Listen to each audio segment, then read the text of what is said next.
मित्रांनो, आज मी खूप महत्त्वाचा विषय घेऊन आलेला आहे. तर हा व्हिडिओ शेवटपर्यंत पहा. तुम्ही तुमच्या बायकोचे सर्व कपडे काढले. त्यानंतर तुम्ही तिचे थानं चोळायला सुरुवात केली. सावकाशपणे, हळुवारपणे तुमचे दोन्ही हात किंवा तुमचा एक हात तिच्या थानावरून चोळायला सुरुवात केला. आपल्या तोंडाने तिचे जे बोंड असतात थानावरचे ते तोंडाने हळूहळू चोखायला सुरुवात केली. तुम्ही तुमचे हात तिच्या पोटावरून फिरवायला सुरुवात केली. तुम्ही तिच्या मांड्या, तिच्या पाठीमागची साईड ही चोळायला सुरुवात केली. तुम्ही तिचं जर लिंग असतं त्याच्यावरून हात फिरायला सुरुवात केली. तिच्या लिंगामध्ये आपली बोटं घालून मागं पुढे करून तिला उत्साहित केलं. म्हणजेच ती असं समजेल की आता माझ्या मेल पार्टनरला माझ्याबरोबर शरीरसंबंध करायचे आहेत. स्त्रियांना त्वरित समजून जातं. सर्व काय केलं म्हणजेच तुम्ही तुमच्या फिमेल पार्टनरला म्हणजे तुमच्या बायकोला म्हणा किंवा तुमच्या गर्लफ्रेंडला म्हणा पूर्णपणे भोंगळं करून गरम केलं किंवा उत्साहित केलं आणि शरीरसंबंध करण्यासाठी तयारी केलं. पण जर तुमचं जे लिंग आहे ते उठलंच नाही तर तुम्ही संबंध करू शकाल का? तर बिलकुल करू शकणार नाहीत. म्हणजेच मला हे सांगायचं आहे की तुमच्या लिंगामध्ये ताठरता येणं खूप आवश्यक आहे. स्त्रीसाठी तिचं जे लिंग असतं त्याच्यामध्ये ताठरता येण्याचा प्रश्नच उद्भवत नाही. कारण की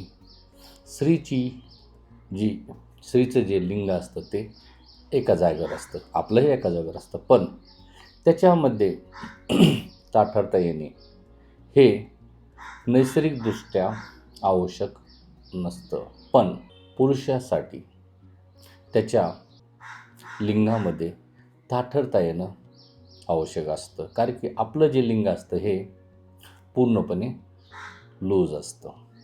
पण ज्यावेळेस आपल्याला शरीरसंबंध करायचे असतात त्यावेळेस आपलं लिंग टाईट होणं हे खूप आवश्यक असतं.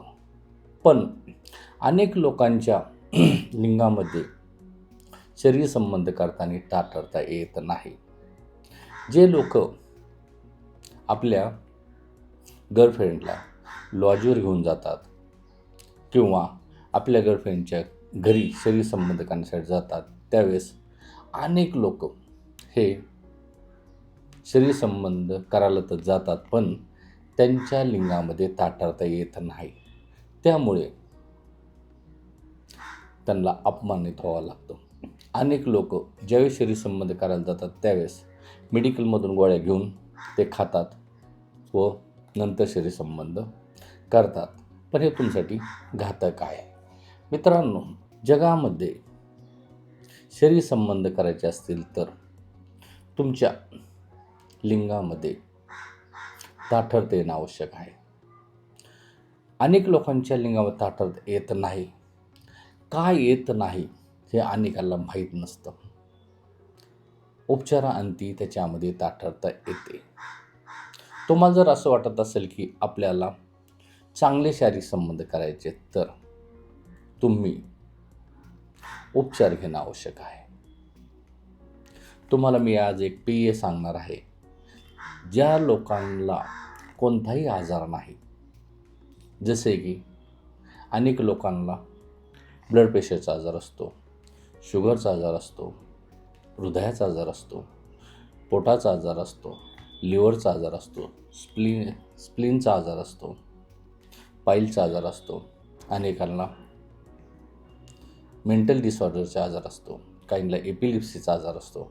म्हणजे अनेक लोकांना अनेक आजार असतात. त्यामुळे त्याचा डायरेक्ट परिणाम त्याच्या लिंगावर होत असतो. मग अशा आजारांमुळे जर तुमचं लिंगातली ताठरता गेलेली असेल तर उपचारांती ताठरता 100% येते. पण अनेक लोक खूप हा आजार झाल्यानंतर टेन्शन घेतात, उपचार करत नाहीत. कोणत्या डॉक्टर जावं ह्या लोकांना समजत नाही. बायको बोलते, मी असं किती दिवस गप्प बसायचं, आणि तुम्ही चुकीच्या डॉक्टर उपचार घेऊन तुम्ही स्वतःचं नुकसान करून घेतात. तुम्हाला जर असं वाटत असेल की मला बरं व्हायचं आहे, माझ्या लिंगामध्ये ताकद आली पाहिजे, तर तुम्हाला एकमेव पर्याय आहे, मी डॉक्टर अशोक त्र्यंबके. मित्रांनो, मी आत्तापर्यंत हजारो लोकांना बरं केलेलं आहे. सर्वात महत्त्वाची गोष्ट, माझ्याकडे खात्रीशीर उपचार आहे. कारण की आम्ही पेशंटचे सोनोग्राफी करतो, ब्लड इन्व्हेस्टिगेशन करतो, सर्व हिस्ट्री घेतो आणि त्यानंतर उपचार करतो. तुम्हाला जर असं वाटत असेल की आपण जेव्हा स्त्रीपाशी जातो, आपल्या फिमेल पार्टनरपाशी जातो, लिंगातील ताठरता ते पूर्णपणे चांगली आली पाहिजे, तर तुम्ही उपचार घेणं आवश्यक आहे. तर मित्रांनो, काळजी करू नका, उपचारांती सर्व गोष्टी शक्य आहेत. तर मित्रांनो, ज्या पुरुषांना लिंगामध्ये ताठरता त्याची अचानक जाते, ह्यांच्यासाठी मी एक तुम्हाला पेय सांगतो. त्याचं सेवन तुम्ही शरीर संबंध करण्याअगोदर करत जावा. फक्त एकच अट आहे, तुम्हाला जर कोणता आजार नसेल तर हा जो मी तुम्हाला नुस्खा सांगणार आहे, हा जो उपचार सांगणार आहे, तो कार्यरत ठरेल. जर तुम्हाला काय आजारामुळे तुम्हाला तुमच्या लिंगातील ताठरता गेलेली असेल तर हा उपचार उपयोगी ठरणार नाही. तर मित्रांनो, एक गोष्ट ध्यानात घ्या, तुम्ही 1 ग्लास किंवा एक अर्धा ग्लास पाणी घ्या, त्याच्यामध्ये कॉफी पावडर टाका, त्याच्यामध्ये एक साधारणतः लसणाच्या 2-3 पाकळ्या ह्या कुटून त्याच्यामध्ये टाका आणि 5 थेंब बडीशेप अर्क टाका आणि त्याला कमीत कमी 1 ते 2 तास ते मिक्स होऊन द्या, ते भिजू द्या, त्याच्यामधले अर्क एकमेकात मिक्स होऊन द्या आणि शरीर संबंध करण्या अगोदर 2 तास अगोदर याचं तुम्ही सेवन करा. मी तुम्हाला खात्रीशीर सांगतो, तुम्हाला याचा जरी जादा फायदा नाही झाला, थोडंफार होईल म्हणजे होईल. पण मित्रांनो, हे जरी आम्ही तुम्हाला नुसतं सांगितलेलं असले आणि तुम्हाला जर आजार असेल तर तुम्ही उपचार घेणं खूप गरजेचं आहे. आणि हा आजार मित्रांनो, खरं सांगतो, लपवून ठेवू नका. आता एवढे उपचार आलेले आहेत की तुम्हाला शरीर संबंधाबाबत कोणती अडचण असू द्या, ही बरीच होते म्हणजे होते. फक्त उपचार करणारा डॉक्टर हा इमानदार पाहिजे. आज आपल्या भारतामध्ये अनेक शरीर संबंधावर उपचार करणारे डॉक्टर आहेत, पण 99% लबाड डॉक्टर आहेत. अनेक लोक ऑनलाईन उपचार पद्धती देतात, कोणती तपासणी करत नाहीत आणि याच्यामध्ये फक्त तुमचा पैसाच वाया जातो. तर मित्रांनो, मोठमोठ्या बिल्डिंग पाहून, डॉक्टरांचे जाहिराती पाहून उपचार घेऊ नका. आपल्याला एवढी तरी अक्कल पाहिजे की कोण इमानदार आहे व कोण नाही, हे तर आपल्याला समजणं खूप गरजेचं आहे. आणि उपचार करणारे हे जे ऑनलाईन डॉक्टर असतात, यांच्या बिलकुल नादी लागू नका. आणि जे डॉक्टर लोक ऑफलाईन उपचार करतात, म्हणजे प्रत्यक्ष समोर बोलून उपचार करतात, त्यांच्याकडेही तुम्ही खात्री घेऊन उपचार करा. कारण की आमच्या भागामध्ये, आमच्या डॉक्टरमध्ये अनेक लबाड डॉक्टर आहेत. लबाड म्हटलंच पाहिजे मित्रांनो, म्हणून मी तुम्हाला गोष्ट सांगत आहे. तर मित्रांनो, आपण कष्टाने पैसे कमवलेले असतात, आपले पैसे वाया जायला नको, हीच माझी फक्त भावना असते.